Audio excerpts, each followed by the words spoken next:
Assalamualaikum warahmatullahi wabarakatuh. Alhamdulillahilladzi khalaqal mauta wal hayata liyabluwakum ayyukum ahsanu amala. Asyhadu an la ilaha illallah wahdahu la syarikalah wa asyhadu anna Muhammadan abduhu wa rasuluh. Allahumma salli wa sallim ala nabiyyina Muhammad wa ala alihi wa sahbihi wa man walah, amma ba'd.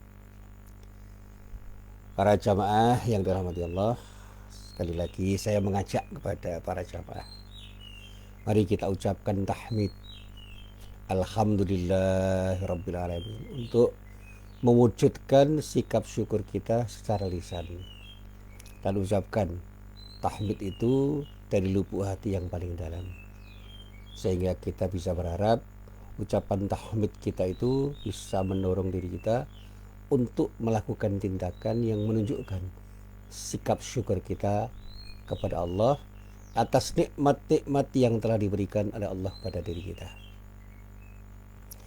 Nah, para jemaah yang dirahmati Allah, pagi ini saya tidak akan menjawab pertanyaan dari para jemaah secara langsung, tapi saya berusaha untuk merangkum seluruh pertanyaan yang disampaikan kepada diri saya dengan jawaban yang sifatnya umum.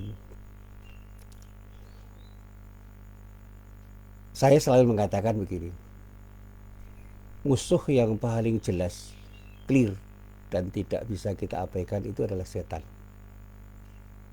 Dan setan itulah yang membisik-bisikkan sesuatu pada diri kita sehingga kita ini bisa tergoda untuk melakukan sesuatu yang tidak baik, untuk melakukan sesuatu yang tidak benar. Termasuk di dalamnya ketika kita ingin berislam secara kafah, secara utuh, secara sempurna, tidak terpotong-potong, tidak parsial. Saya pernah berilustrasi begini. Ini pengandaian saja. Kira-kira saya kalau jadi pejabat korupsi enggak ya? Kalau saya jadi orang kaya, saya pelit enggak? Kalau saya ini jadi orang pintar, saya sombong apa tidak? Ini berandai-andai. Kebetulan saya belum pernah mendapatkannya. Belum pernah menjadi pejabat tinggi, belum pernah menjadi orang kaya, dan belum pernah menjadi orang pintar. Jadi kalau saya belum pernah korupsi seperti korupsinya para pejabat, tidak pernah pelit seperti pelitnya orang kaya, dan tidak pernah sombong seperti sombongnya orang yang pintar, ya saya tidak boleh merasa sudah hebat, merasa sudah berhasil dalam itu, karena saya belum berhadapan dengan tantangan real. Kita boleh berandai-andai, andai kata saya jadi orang kaya, saya akan menjadi orang yang dermawan. Andai kata saya jadi orang pintar, saya akan tetap rendah hati, bersikap rendah hati. Ketika saya jadi pejabat, setinggi apapun jabatan saya tetap akan menjadi orang yang berjalan lurus, tidak akan melakukan tindakan korupsi. Saya akan membangun integritas sebagai seorang pejabat yang betul-betul bersikap amanah untuk menjalankan jabatan saya, menggunakan jabatan saya itu sesuai dengan amanah yang telah dibebankan kepada diri saya, karena saya adalah orang yang di samping bertanggung jawab pada rakyat, juga bertanggung jawab kepada Allah Subhanahu wa Ta'ala. Ini pengandaian, pernyataan normatifnya seperti itu. Tapi belum tentu ketika saya jadi pejabat tinggi, belum tentu ketika saya jadi orang kaya, belum tentu ketika saya jadi orang pintar. Tetapi dari pengandaian ini saya selalu menggambarkan betapa setan itu sangat hebat ketika menggoda manusia.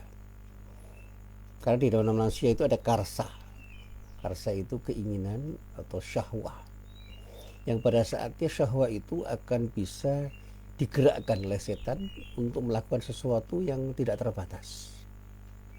Memang kita punya hati nurani, kita punya akal, tetapi akal sehat kita dan nurani kita itu seringkali tidak bisa kita gunakan untuk melawan godaan setan yang telah merasuk dalam diri kita, karena syahwat kita digerakkan oleh setan, sehingga kita menjadi orang yang dinyatakan dalam bahasa sederhana sebagai orang yang dikendalikan oleh hawa nafsu kita, karena kita sudah tergoda oleh setan yang telah berhasil menggoda diri kita. Dan ternyata kita bisa melihat dengan kasat mata betapa banyak orang-orang yang seharusnya menjadi orang baik tetapi justru menjadi orang yang tidak baik. Betapa banyak orang yang seharusnya bersikap hati ternyata menjadi orang yang sombong. Betapa banyak orang yang seharusnya menjadi dermawan ternyata menjadi orang yang pelit. Saya membayangkan begini, andai kata semua orang kaya di antara orang Islam itu dermawan, wah luar biasa. Zakat, sedekah dan infak itu luar biasa mengalir dan akan menjadikan sesuatu yang luar biasa pada diri orang Islam, menjadi modal yang besar untuk perjuangan dakwah. Jadi dakwah Islam itu akan mengalir begitu saja, apalagi didukung oleh komitmen dai-nya yang luar biasa, yang berdakwah karena Allah. Dia itu berdakwah karena Allah, luar biasa. Para dai-nya berdakwah karena Allah, didukung oleh dana yang luar biasa dari para agniya, kemudian penguasanya membackup, mendukung dengan dukungan yang luar biasa, powerful, untuk menjadikan dakwah itu sebagai sesuatu yang mengalir. Dunia itu menjadi indah. Dan disinilah setan itu bisa bertekuk lutut, karena dunia ini diisi orang-orang yang disebut dalam bahasa Al-Quran dengan al-mukhlasin. Ya, saya selalu mengingatkan kepada para jamaah bahwa iblis itu memang luar biasa. Dan saya selalu mengatakan dengan bahasa sederhana sajalah, sehebat apapun iblis itu tidak akan bisa berhadapan dengan orang-orang yang ikhlas. Ya. Yang disebut dalam bahasa Al-Quran itu dengan mukhlasin. Iblis pernah menyatakan kepada Allah, qala rabbi bima aghwaytani la uzayyinanna lahum fil ardi wa la aghyannahum ajma'in illa ibadaka minhumul mukhlasin. Ini yang selalu saya ingatkan kepada diri saya, dan menjadi sesuatu yang indah sekali ketika saya ingat bahwa semua orang bisa tergoda. Oleh siapa? Oleh iblis.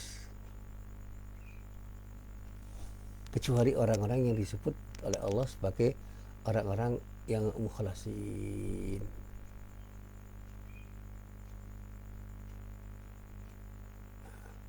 Saya tidak berandai-andai ya, tapi saya betul-betul berharap, betul-betul kita bisa berharap bahwa pada suatu saat kita menjadi orang-orang yang disebut mukhlasin itu, orang-orang yang betul-betul menjadi orang-orang yang ikhlas beribadah karena Allah, orang-orang yang insya Allah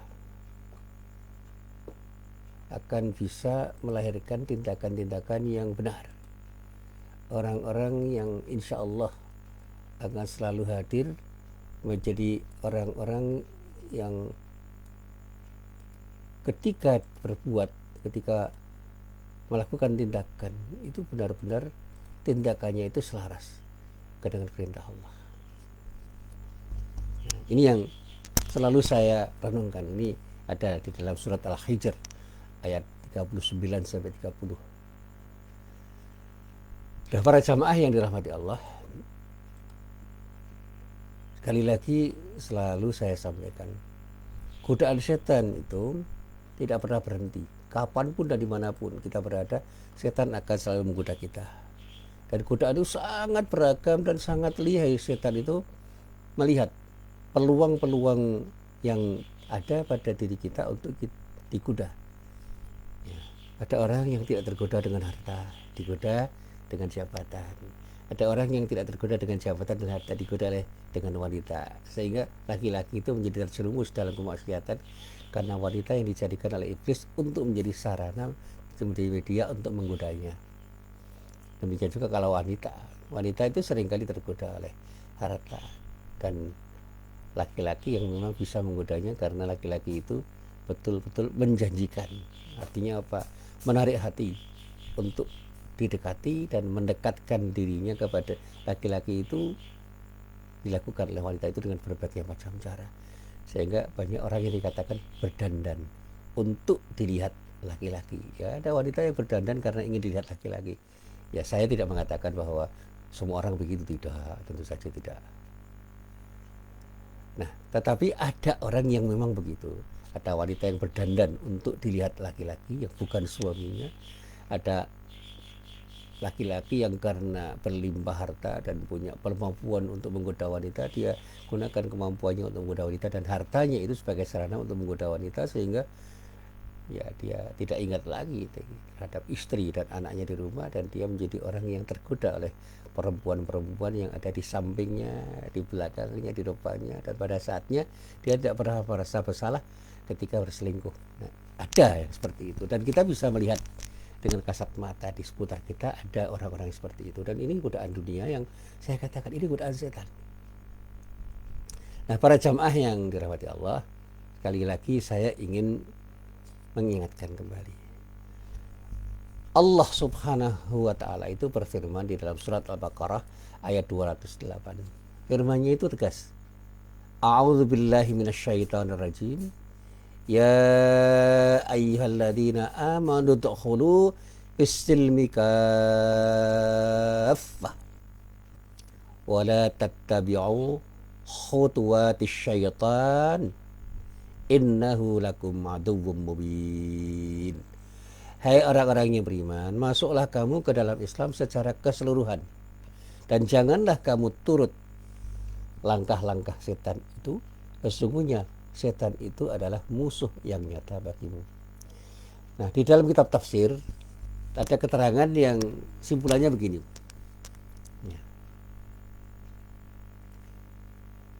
Ya ayyuhalladzina amanu udkhulu fis-silmi kafah, itu artinya udkhulu fi jami'i syara'i al-Islam. Masuklah kamu ke dalam keseluruhan syariat Islam, jangan sebagian-sebagian, jangan parsial. Masuk dalam Islam itu utuh, berislam secara utuh di dalam wilayah akidah, ibadah, dan muamalah berislam, sehingga akhlak kita itu terbangun menjadi akhlak Islami. Dimanapun dan kalau kita berada, berinteraksi dengan siapapun, kita menjadi orang yang berakhlak Islam. Jadi kita betul-betul memiliki akhlak yang terukur secara Islam, dan pada saatnya apa yang kita lakukan itu adalah sesuatu yang menjadi potret Islam yang menyejarah. Kalau dalam bahasa hadis itu seperti Al-Quran yang berjalan. Kalau dalam bahasanya orang-orang berarti katakan orang Islam itu adalah the living Quran, Quran yang hidup. Karena apa? Quran menjadi sesuatu yang menyejarah di dalam kehidupan dia. Dia berbuat sesuatu karena Allah dan untuk Allah, sehingga semua tindakan yang bukan dilakukan karena Allah dan tidak ditujukan untuk Allah itu menjadi sia-sia. Apapun tindakan itu. Sehingga dikatakan udkhulu fi jami'i syara'il islami amilina bi jami'i ahkami. Mengamalkan seluruh hukum-hukumnya, seluruh aturan-aturannya, wala tatruku minha syai'a, dan jangan sampai Anda tinggalkan sekecil apapun, sesedikit apapun ya, dari Islam yang memang harus Anda lakukan di dalam tindakan, Anda ekspresikan di dalam tindakan. Wala tatruku minha syai'a, sekecil apapun jangan kau tinggalkan Islam dimanapun dan kapanpun. Wala tattabi'u turuqas syaitan, dan janganlah kamu ikuti jalan-jalan setan. Fima yad'ukum ilaihi minal ma'asi, di mana setan itu selalu mengajak dirimu untuk berbuat maksiat dengan jalan-jalan yang diciptakan atau ditawarkan oleh setan itu kepada diri kita. Innahu lakum aduun, sesungguhnya dia itu adalah aduun, betul-betul musuh. Zahirul adawat, musuh yang nyata. Daru, oleh karena itu tinggalkan setan itu sejauh-jauhnya. lupakan setan itu. Forget it. Lupakan setan. Jangan pernah kita mengingat setan dan mengikuti langkah-langkah yang ditawarkan oleh setan, dan pada saatnya jalan-jalan setan itu menjadi sesuatu yang betul-betul kita jauhi. Nah, para jamaah yang dirahmati Allah, ada sebuah kitab yang berjudul Buyutun La Tadkhuluha Syayatin. Dan ketika kita baca, ada satu simpulan di situ. Satu simpulan yang penting dikatakan, jin adalah makhluk yang diciptakan oleh Allah dari api. Jadi jin itu diciptakan oleh Allah dari api. Dan jin itu punya kemampuan untuk menampilkan diri dalam berbagai bentuk yang berbeda. Mereka juga makan dan minum, melakukan hubungan seksual antara mereka di antara mereka, dan melahirkan keturunan sebagaimana halnya manusia. Mereka bisa melihat manusia, sedangkan manusia tidak mampu menangkap sosok mereka kecuali atas izin Allah. Di antara mereka ada yang beriman dan ada pula yang kafir. Dan kita bisa mengutip misalnya pada firman Allah yang bisa kita baca di dalam beberapa ayat Al-Quran. Ada firman Allah yang terdapat di dalam surat Al-Hijr misalnya pada ayat 27 misalnya. Dikatakan di dalam ayat itu, wal jannu khalaqnahu min qablu min naris samum. Dan kami telah menciptakan jin sebelum Adam dari api yang sangat panas. Atau bisa juga yang tadi membaca di dalam ayat yang lain, yaitu pada surah Al-Jin misalnya. Pada surah Jin ayatnya ayat 1 dan 2. Di dalam ayat itu Allah berfirman, Qul uhiya ilayya annahu istama'a nafarum minal jinni faqalu inna sami'na qur'anan ajaban yahdi ilal rusydi.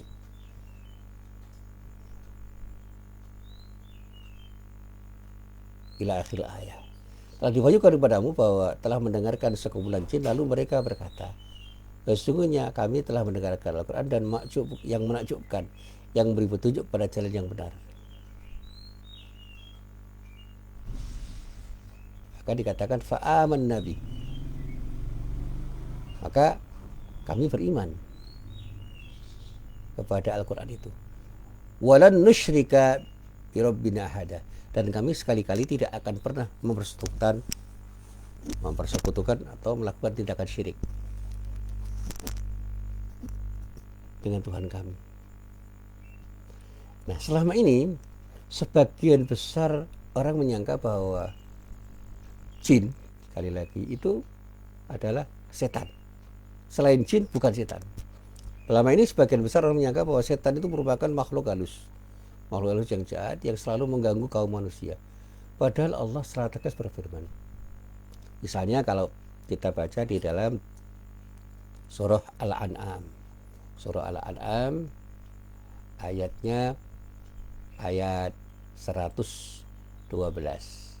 Nah, di dalam surat Al-An'am ayat 112 itu Allah berfirman, wa kadzalika ja'alna likulli nabiyyin aduwwan syayatinal insi wal jinni yuhi ba'duhum ila ba'din zukhrufal qawli ghurura walau syaa rabbuka ma fa'aluh wadarhum wa ma yaftarun. Jadi di dalam ayat ini tegas Allah mengatakan, dan demikianlah kami jadikan bagi tiap-tiap nabi itu musuh, yaitu setan-setan dari jenis manusia dan dari jenis jin. Sebagian mereka membisikkan kepada sebagian yang lain dengan perkataan-perkataan yang indah untuk menipu manusia. Jadi jin dan manusia itu bisa menjadi setan yang membisikkan di antara manusia untuk menjadikan manusia itu menjadi tergoda untuk melakukan tindakan yang tidak baik. perkataan-perkataannya halus, indah, memukau. Sehingga godaan setan itu begitu memukau, sehingga orang tidak terasa telah tergoda oleh setan karena saking memukaunya godaan setan itu.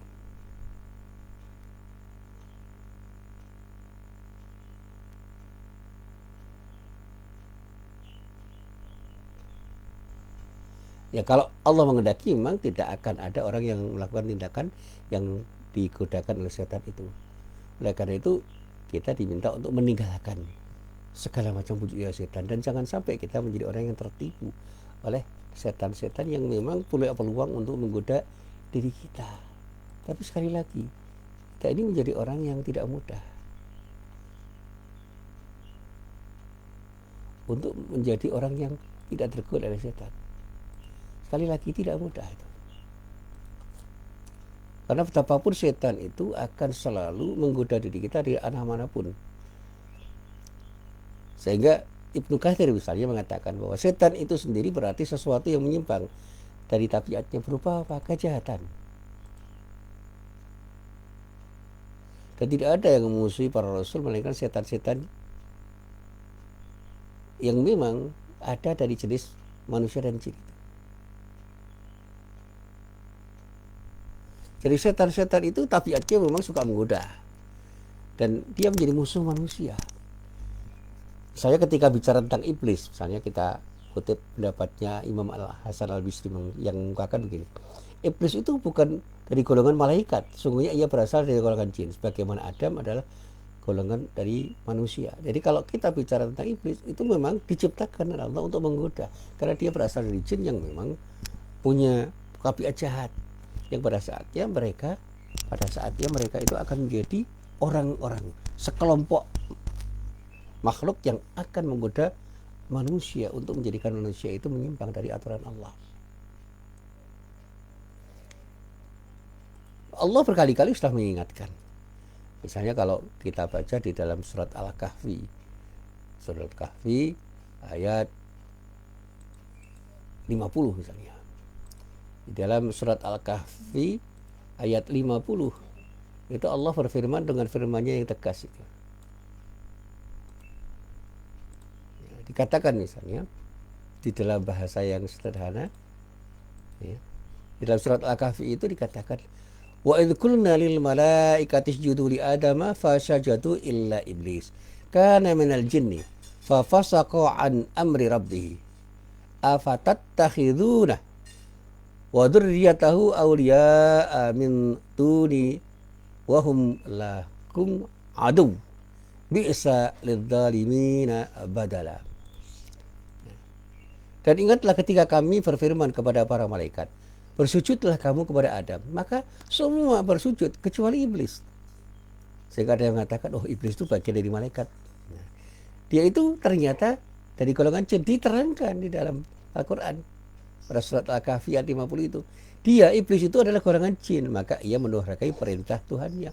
Patutkah kamu mengambil dia dan keturunannya sebagai pemimpin selain dariku? Sedang mereka adalah musuhmu. Amat buruklah iblis itu sebagai pengganti dari Allah bagi orang-orang yang zalim.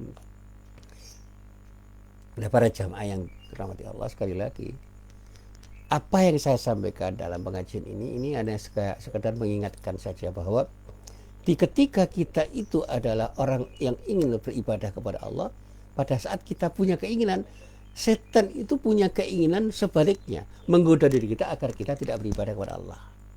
Ketika kita ingin jujur, setan berkeinginan agar kita menjadi orang yang tidak jujur. Ketika kita ingin menjadi orang baik, setan berkeinginan menjadikan diri kita menjadi orang yang tidak baik. Ketika kita ingin berjalan lurus, setan menawarkan jalan yang bengkok dengan beragam cara. Sehingga kalau ada orang kaya yang seharusnya dermawan, kok dia menjadi orang yang pelit, disitulah setan berhasil menggoda orang kaya itu. Kalau ada orang pintar dan dia sombong, disitulah dia itu tergoda setan, karena semakin pintar seorang itu, sesungguhnya dia adalah orang yang punya peluang untuk bersikap tawadhu. Karena semakin orang itu tahu ilmu yang dipelajari, dia semakin tahu lebih banyak sesuatu yang belum dia pelajari. Ini pengalaman pribadi saya. Saya itu pernah belajar sesuatu yang mungkin bagi orang lain itu aneh. saya pernah belajar tasawuf falsafi. Oh, untuk apa itu? Ya saya ingin aja sebelum belajar tasawuf amali atau tasawuf akhlaki, saya tasawuf amali atau tasawuf akhlaki, saya membaca tasawufnya Ibnu Arabi, tasawufnya Al-Khalaj, tasawufnya Abu Yazid Al-Bustami, Dunur Al-Misri, Rabi Al-Adawiyah, gagasan-gagasan tentang apa yang dia katakan itu saya baca, sehingga saya tahu tentang ma'rifah, tentang kasyaf, tentang hulul, tentang wahdatul wujud, wahdatul syuhud, tentang hub, tentang mahabbah. Dan pada saatnya saya juga tahu tentang ittihad. Dan saya berusaha memahami bahwa cara mereka berpikir, para mutasawwif itu berpikir, itu memang tidak lazim. Dia menggunakan intuisinya untuk menemukan sesuatu. Jadi dia menjadi orang yang dalam bahasa Jawa itu waskito, memahami sesuatu di balik sesuatu. Kalau orang Jawa mengatakan ngerti saat durungi winarah, ada ilmu titen namanya. Dan dia menjadi orang yang bisa memahami sesuatu di balik sesuatu yang pemahamannya itu melampaui pemahaman banyak orang yang menggunakan akal pikirannya. Karena apa? Ada sesuatu yang lebih dalam dari akal pikiran manusia yang dia gunakan untuk berpikir, yaitu hati mereka. Dia menggunakan hati. Saya pernah berdiskusi dengan teman saya Fakultas Teknik yang menjelaskan tentang nalar artifisial itu, artificial intelligence. Lalu setelah dia menjelaskan, saya katakan, kalau begitu di mana letak perasaan kita yang kemudian kita gunakan untuk menalar? Di mana letak wisdom, sikap bijak kita ketika kita sudah berpikir matematis seperti itu? Kita bisa menemukan jawaban dari komputer, tapi komputer itu tidak bisa berkelit dari rumus-rumus baku untuk menemukan sesuatu di balik sesuatu yang sudah dirumuskan. Padahal hidup itu tidak matematis. Saya katakan, apa yang kita miliki itu belum tentu menjadikan kita bahagia sebanyak apapun yang kita miliki sesuai dengan apa yang kita inginkan. Tetapi kebahagiaan itu terletak dari bagaimana kita menyikapi apa yang kita miliki itu. Kalau kita betul-betul mencintai apa yang kita miliki, disitulah kita bahagia. Tapi kalau kita menginginkan untuk memiliki sesuatu yang belum kita miliki, disitulah kita tersiksa. Karena apa? Kita terus merasa haus untuk mengejar sesuatu yang ingin kita miliki.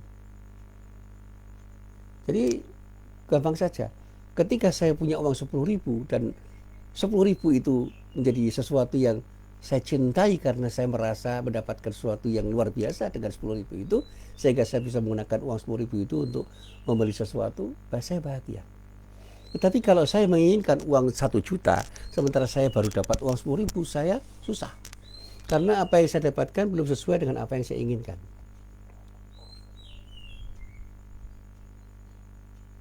Nah, kita renungkan coba. Jadi kalau kita itu mendapatkan sesuatu dan kemudian sesuatu yang kita dapatkan itu kita cintai, kita ridho terhadap apa yang kita dapatkan, disitulah kebahagiaan itu terjadi. Demikian juga ketika kita berproses untuk mendapatkan sesuatu, kita yakin bahwa ada sesuatu yang kita dapatkan yang sudah disediakan oleh Allah, yang pada saatnya akan kita peroleh. Sehingga ketika kita belum memperoleh, kita harus bersabar karena pada saatnya kita memperoleh sesuatu yang disediakan oleh Allah. Dan pada saat kita itu belum memperoleh sesuatu yang kita dapatkan itu, kita mengatakan belum saatnya kita mendapatkan sesuatu itu karena Allah belum menghendaki.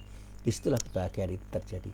Tapi pada saat kita itu selalu berharap sesuatu yang kita inginkan untuk kita dapatkan dengan target tertentu, sehingga waktu yang kita tentukan itu menjadi sesuatu yang pasti harus kita tentukan untuk mendapatkan sesuatu yang kita inginkan, disitulah kita itu bisa merasa tidak berbahagia ketika mendapatkan sesuatu yang tidak sesuai dengan apa yang kita inginkan.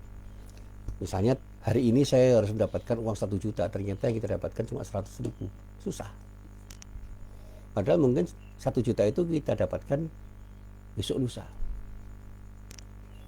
Tetapi kalau orang itu selalu mengatakan alhamdulillah, hari ini saya mendapatkan uang 10.000, saya syukuri semuanya karena ini adalah bagian dari rahmat Allah yang harus saya syukuri untuk menjadikan diri saya dekat kepadanya.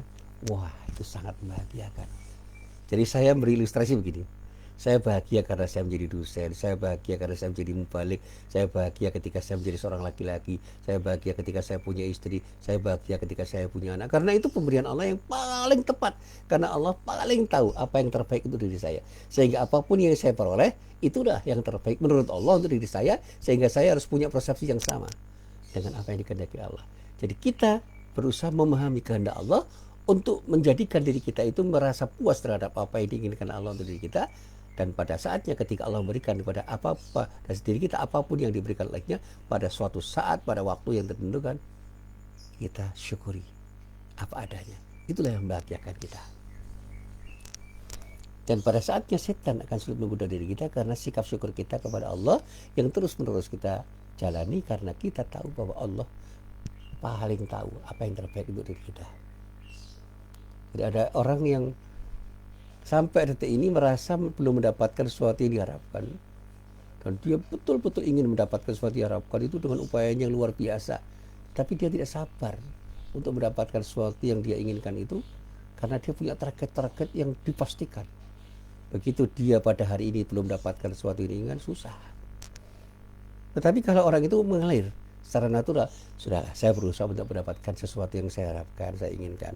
Tapi kalau saya belum mendapatkan sesuatu yang saya inginkan, saya yakin bahwa inilah cara Allah untuk melatih diri saya menjadi orang yang sabar, dan saya harus mensyukuri apa yang saya peroleh hari ini. Bahkan sesuatu yang hilang dari diri saya tidak perlu saya sesali, karena Allah tahu yang terbaik untuk diri saya. Mungkin sesuatu yang hilang itu adalah sesuatu yang tidak baik bagi diri saya pada saat ini di sini, dan pada saatnya Allah akan mengembalikan sesuatu yang hilang pada diri saya pada saat yang tepat, pada waktu yang tepat, di tempat di mana memang saya membutuhkan menurut Allah. Jadi ini cerita-cerita klasik di dalam rumah tangga itu.